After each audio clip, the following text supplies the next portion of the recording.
வழி தெரியாம தவிச்சுக்கிட்டு இருக்க தங்கமயிலுக்கு மீனா உதவி பண்றது அட்டகாசமான செயல் அப்படின்னு உங்களுக்கு தோணுனா இந்த வீடியோவுக்கு லைக் பண்ணிட்டு வாங்க நாளைக்கான ப்ரோமோக்கான ப்ரிடிக்ஷன் என்னன்னு பார்க்கலாம். சரவணனும் அஞ்சலியும் கோவில்ல உட்காந்து பேசிக்கிட்டு இருக்கும்போது அஞ்சலி சொல்றாங்க, சரவணா என்னை வீட்டு வரைக்கும் டிராப் பண்றியா அப்படின்னு சொல்றாங்க. அதே சமயம் மீனாவும் பின்னாடியே ஆட்டோவை எடுத்துட்டு போறாங்க. அஞ்சலிய சரவணன் அவங்க வீட்டுக்கிட்ட போய் டிராப் பண்ண அஞ்சலி சொல்றாங்க, சரவணா வா சரவணா, எங்க அம்மா உன்னை பார்த்தா ரொம்ப சந்தோஷப்படுவாங்க, ஒரு டம்ளர் டீயோ காஃபியோ குடிச்சிட்டு போ சரவணா அப்படின்னு சொல்ல உடனே சரவணனும், ஆமா அஞ்சலி, நானே உங்க அம்மாவுக்கு உடம்பு சரியில்லைன்னு சொல்லி கேட்டதுக்கு அப்புறம் வந்து பார்த்துருக்கணும், சரி வா அப்படின்னு சொல்லிட்டு பைக்கை ஸ்டாண்ட் போட்டுட்டு அஞ்சலியும் சரவணனும் அஞ்சலி வீட்டுக்குள்ள போறாங்க.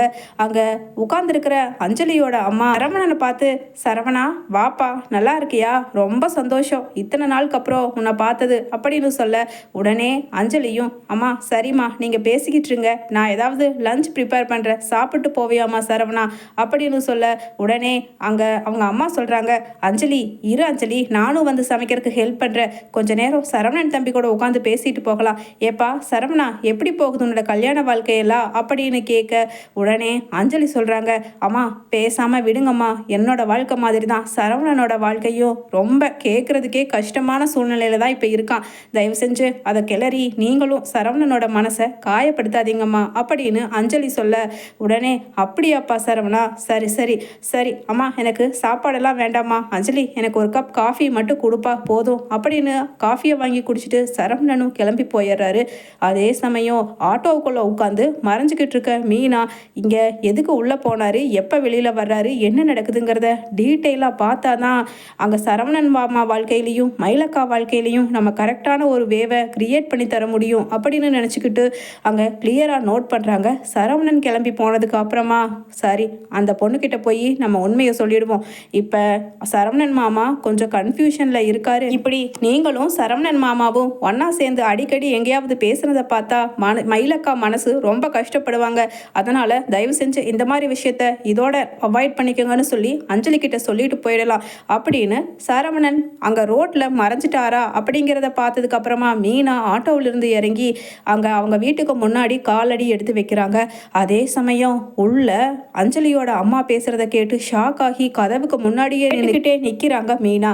அப்ப உள்ள அஞ்சலியோட அம்மா, என்னடி அஞ்சலி, எப்படியோ ஓ வாழ்க்கை இவ்வளவுதான் நினைச்சேன், ஆனா நல்லா ஒரு இழிச்சவாய மறுபடியும் வந்து சிக்கியிருக்கான், அதனால இவனை விடாதடி, அவங்க அப்பா நல்லா சம்பாதிக்கிறவர், பாண்டியன் ஸ்டோர்ஸ் வச்சிருக்காராம் குன்னக்குடியில, அதனால என்னதான் இருந்தாலும் நீ முதல் கல்யாணத்துல அந்த மாதிரி தப்பெல்லாம் நடந்து அங்க டிவோர்ஸ் வாங்கிட்டு வந்ததெல்லாம் சரவணனுக்கு தெரிஞ்சிருக்கிறதுக்கு வாய்ப்பில்லை, பேசாமல் இவனையே வளைச்சி போட்டு ரெண்டாம் கல்யாணம் பண்ணிட்டு போய் அங்கேயே குடித்தனம் நடத்துறதுக்கு பாரு.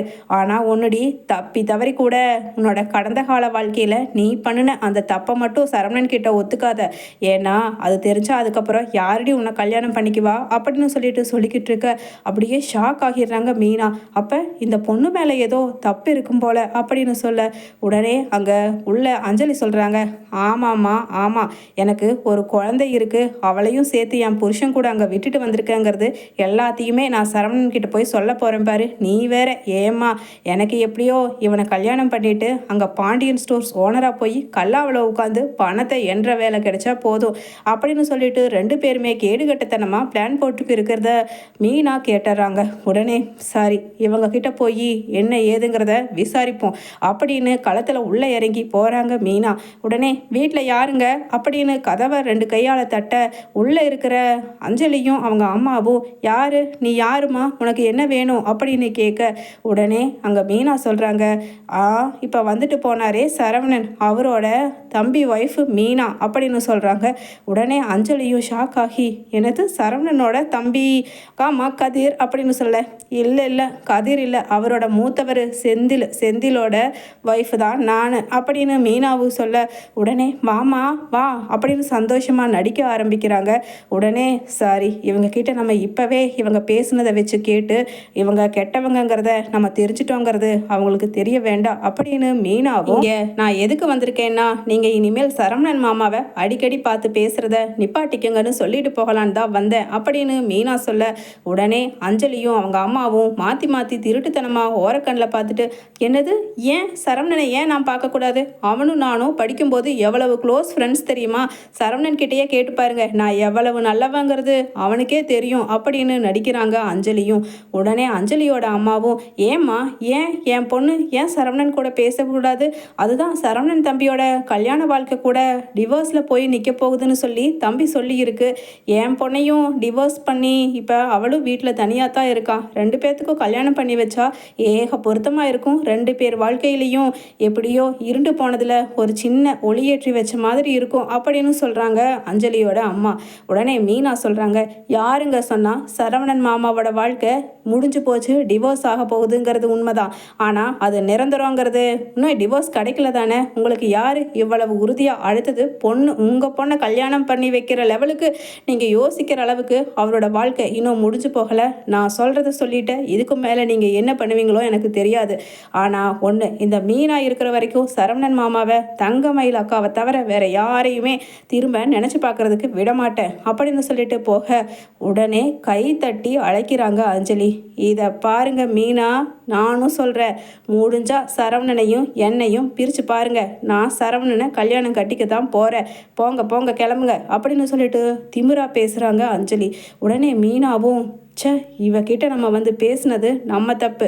உடனே சரி, இனிமேல் நம்ம இன்னும் மயிலக்காவோட சைடை ஸ்ட்ராங் பண்ணி மயிலக்கா மேலே எந்த தப்பும் இல்லை, எல்லா தப்பும் அவங்க அம்மா பேச்சை கேட்டது ஒன்று மட்டும்தான் அப்படிங்கிறத மாமாவுக்கு புரிய வைப்போம். இவகிட்ட நாம் எதுக்கு பேசணும் அப்படின்னு மீனாவும் நேராக மயில வீட்டுக்கு போக, அங்கே மயிலவும், மீனா வா மீனா, இன்னைக்கு காலையில் தான் வந்துட்டு போனேன், அதுக்குள்ளே எதுக்கு மீனா, எதுக்கு உனக்கு வேலை பிஸியில் இருப்பல்ல அப்படின்னு கேட்க, அக்கா இல்லைக்கா, நான் இப்போ ஒரு சந்தோஷமான செய்தியோட வந்திருக்கேங்க்கா அப்படின்னு மனசுக்குள்ள மயிலோட வாழ்க்கையை பற்றின நிறையா கவலைகள் கேள்விக்குறிகள் மீனாவுக்கு இருந்தாலும் அதை மயிலுக்கிட்ட காமிக்காம மயிலோட தன்னம்பிக்கையையும் சம்பாத்தியத்தையும் கண்டிப்பாக உயர்த்தணும் அப்படின்னு நினச்சிக்கிட்டு, அக்கா உங்களுக்கு என் ஃப்ரெண்டு வீட்டில் அவங்க மாமியாருக்கு உடம்பு சரியில்லையா, அவங்கள பார்த்துக்கக்கூடிய வேலையை வர சொல்லியிருக்காங்கக்கா, உங்களுக்கு அந்த வேலை ஒன்றும் பிரச்சனை இல்லைல்லக்கா அப்படின்னு மீனாவும் கேட்க, உடனே மயிலவும், சேச்சே ஏன் மைனா, எனக்கு பசியில் கிடக்கிறேன்னா இவளுக்கு பழைய சோறு போட்டால் யார் தான் சாப்பிட மாட்டாங்க, பிரியாணிக்கு ஆசைப்படலாமா, அந்த மாதிரி தான் எனக்கு எது கிடைச்சாலும் பசியோடு இருக்கிறவளுக்கு ஒரு வேலை அது கிடைச்சா எனக்கு போதும், அதுவும் ரொம்ப ரொம்ப சந்தோஷமாக நான் ஏற்றுக்கிறேன் மீனா, நீ தப்பாக எடுத்துக்காத நான் இப்படி பேசினதை அப்படின்னு சொல்ல, உடனே அக்கா புரியுதுக்கா, நீங்கள் எவ்வளவு வருத்தத்துலையும் மனசுக்குள்ளே ரொம்ப கஷ்டத்துலேயும் இருக்கீங்கன்னு, சரிக்கா நாளைக்கு காலையில் ரெடியாக இருங்க, நான் உங்களை கூட்டிகிட்டு போய் அவங்க வீட்டில் விடுறேன் அப்படின்னு சொல்ல, பாகியம், எத்தனை சம்பளம் மீனா அப்படின்னு சிரிச்சுக்கிட்டே ஒரு டம்ளர் காஃபியை கொண்டுட்டு வந்து அப்படியே பல்லெல்லாம் தெரிகிற மாதிரி காமிக்கிறாங்க. உடனே மீனா சொல்கிறாங்க, அக்காவோட சாப்பாட்டு செலவுக்கு கம்மியாகாமல் அதிக அளவு தான் இருக்கும், அதனால் நீங்கள் ஒன்றும் வருத்தப்பட வேண்டாம் அக்காவுக்கு சாப்பாடு போடுறதுக்கு அப்படின்னு பாகியம் மயில சாப்பாடு போடுறதுக்கு ஏசி காமிச்சதை குத்தி காமிச்சிக்கிட்டு மீனாவும், எனக்கு காஃபி வேண்டாங்க நான் கிளம்புறேன் அக்கா, காலையில் கரெக்டாக 8 o'clock ஷார்ப்பாக ரெடியாக இருக்கணும்க்கா அப்படின்னு சொல்லிட்டு அங்கே இருந்து மீனாவும் கிளம்பி போயிடுறாங்க. வீட்டுக்கு போய் பார்த்தா சரவணன் எந்நேரமும் ஃபோன் பேசிக்கிட்டே இருக்காரு. அதுவும் முகத்தில் சிரிப்பு சந்தோஷம்னு பார்த்து பேச, உடனே மீனாவுக்கு, என்ன சரவணன் மாமா இப்படி பேசிக்கிட்டே இருக்காரு, கண்டிப்பாக அந்த அஞ்சலி விடமாட்டா, நம்மக்கிட்ட போட்ட சபதத்தை நிறைவேற்றதுக்காகவாவது மாமாவை வளைச்சி போட்டு கல்யாணம் பண்ணணும்னு நிச்சயமாக நினைப்பா. அவள் ஒரு கேடு கெட்டவ, அவளை பற்றின பேக்ரவுண்டு என்னங்கிறத முதல்ல நம்ம கண்டுபிடிப்போம், அதுக்கப்புறம் மாமாவை சுத்தமாக அவகிட்ட இருந்து விலக்கி விடுறதுக்கான ஏற்பாடுகளை செய்வோம், முதல்ல மயிலக்காவையும் ஸ்ட்ராங்காக பண்ணி அதுக்கப்புறம் இருக்கு அந்த அஞ்சலிக்கு அப்படின்னு நினச்சிக்கிட்டு இருக்கிற மீனா கிட்ட கோமதி வந்து, பாத்தியாடி மீனா, இப்போதான் என் புள்ள சரவண மனசில் சந்தோஷமே வருது, சிரிச்சு சிரிச்சு ஃபோன் பேசுகிறான்னு சொல்லி லூஸ் மாதிரி சொல்கிறாங்க கோமதி.